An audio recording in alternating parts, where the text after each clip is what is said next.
That's a great question. I'm not for sure. I think the number one thing we have to do is establish a starting quarterback and build an offense around him. You know, whether it's Justin or Billy or Jace, and find out what they can do. I think we've got to determine how much Daquan's going to play at quarterback and go from there. I don't think there's any magic to it. We've got to just find out who's our best quarterback that gives us the best chance to win.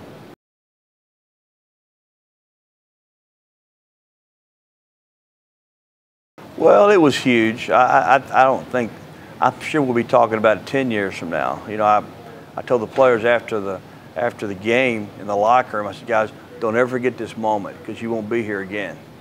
And I think that's true. I think that, you know, we will relive that moment for many years. That win's not going to, it didn't help us win any games last year, and it's not going to help us any this year. I think the way we do too much thinking that one game, you know, you always, you know, I remember when Coach Tuberville was at Auburn, they said, you got to beat Alabama to keep your job. Well, he beat Alabama 7 straight times, and he still got fired. You know, I think the fact that, you know, it's over the season and over seasons is how good your program is, not necessarily just one game.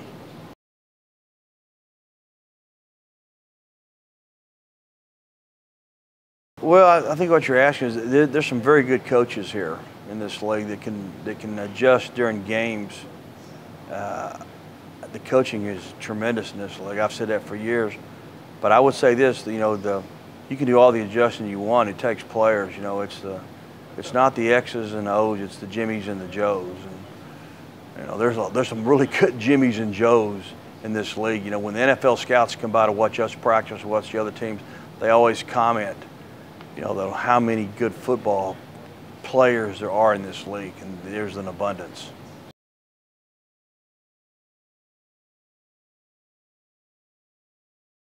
You know, Stephon Robertson, I've been surprised, hasn't gotten a lot of national recognition on some of these teams for the year he had last year. And that being said, he wasn't our best linebacker in the spring. The best defensive player we had in spring training was Jamie Vinny. So it wouldn't surprise me if Jamie Vinny has a chance to set, as long as he stays healthy, he has a chance to be a dominant football player. You know, he's you know, God doesn't let you coach maybe they're 6'3" and 240 and run 4.4, and he just has really worked himself. He had a great summer in the weight room. Jamie Vinny has a chance to be a dominant football player.